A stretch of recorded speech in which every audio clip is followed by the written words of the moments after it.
kan lap dam kan lap ini am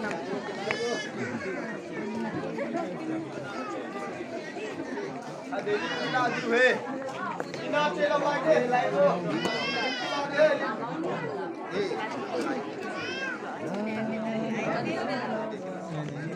December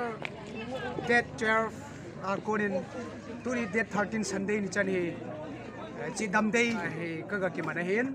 iba hin ki paum ta ha chu TV in Bible hi an le ovin hi chi hi ai pevin Bible hop ni kaga to kha ai wang pha ka ki sign chu le ka sei be num chu Bible hi jem in lin in tin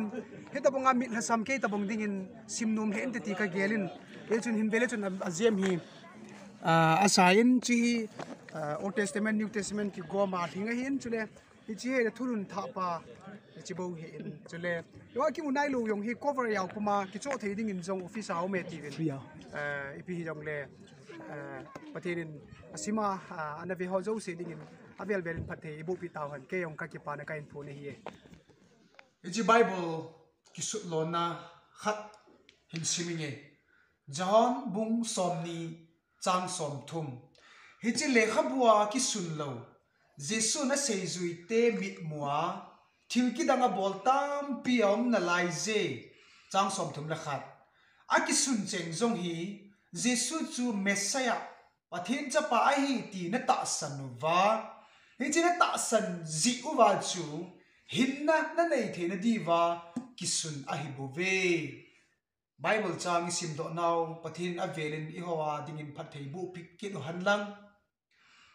Hichi Bible ki sut lo na chu Jesu chu Messiah pathin cha pa hi ti ita sanuwa hichi ita sanjewa hin nei nei the di wa ki su na hin he chu ni chi lekha bui hin nei nei the di wa ki su na hi ta je chun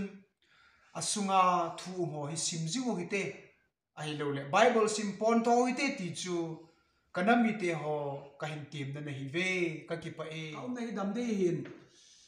ka ki pa e tunin kain kom phunga hin ki pa tu kain sei no men aji cho thia ki thang ding sa ka hin hil zong le no zo si taw na zalen tunin inam sunga dinga bila sam pin hi zong le yo la dinga thagaw le ta sa dinga sam pin hi zong le pakai pati nei puin hitin ho bung ho ngai na ka chanin helai mun ka pha na jong ani be chan na hi tai pakai na cho ho ne na do khang ka towin pakai na cho ho thu se na muna ka ga chen hitin mi chon sipin jong ngai damin om the ti pathirin ke a kun ta na ngin hitamong an kong man tam ta kane na chunga mila sam ka hi ja no taw na jong kai ngai cha da na taw no kisan jala jong pathin thangwa thi na diwa chom cha chi video clip hi kan bol ahen bol khir tingai da mu te ka ki pa e bel velin